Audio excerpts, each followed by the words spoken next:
యేసు ప్రభువు ఈ భూమి మీద పుట్టడానికి గల కారణాలను ఈ వీడియోలో తెలుసుకుందాం. మొదటిగా పాప విమోచన.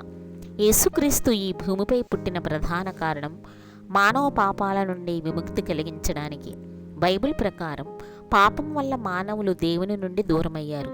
యేసు తన బలిదానంతో ఆ పాపభారం తీసుకుని మానవాళిని దేవునితో మళ్ళీ కలిపాడు. దేవుని ప్రేమను చూపడం.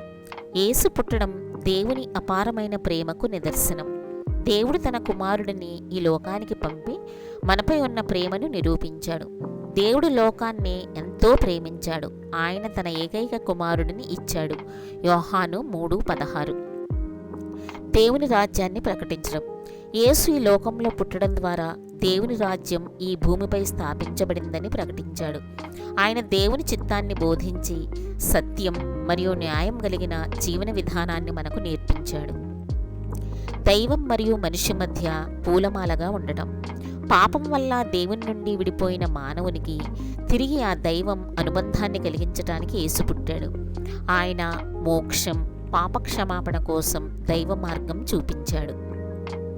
పరలోక జీవం కోసం మార్గదర్శకత్వం. యేసు తన బోధనల ద్వారా మనుష్యులకు శాశ్వత పరలోక జీవితం పొందడానికి మార్గం చూపాడు. ఆయన ద్వారా మనం పరలోకంలో నిత్య జీవాన్ని పొందగలమని నమ్మకం బోధించాడు. శాంతి మరియు సామరస్యం ప్రబోధించడం. యేసు ఈ లోకానికి వచ్చి శాంతి, క్షమ, ప్రేమ అనే విలువలను బోధించాడు. తన జీవితంలో బోధనలతో సమాజంలో శాంతిని మరియు పరస్పర ప్రేమను నెలకొల్పడానికి ప్రయత్నించాడు. ఆయన శిష్యులకు కూడా అదే మార్గంలో నడవమని ఉపదేశించాడు. సాధారణ ప్రజలకు, నిరుపేదలకు ఆశ చూపడం.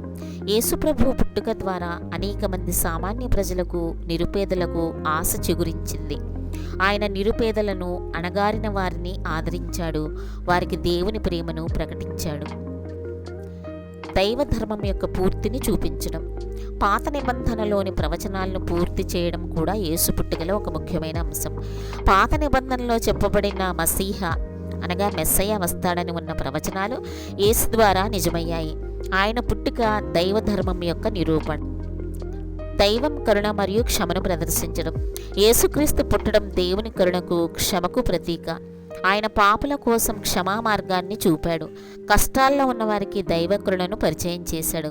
క్షమించడం, దయ చూపడం ఆయన ముఖ్యమైన బోధన. మానవ రూపంలో దేవుణ్ణి అనుభవించగల మార్గం యేసు పుట్టడం ద్వారా దేవుడు మానవ రూపంలో ఈ లోకంలో మన మధ్య నడిచాడు.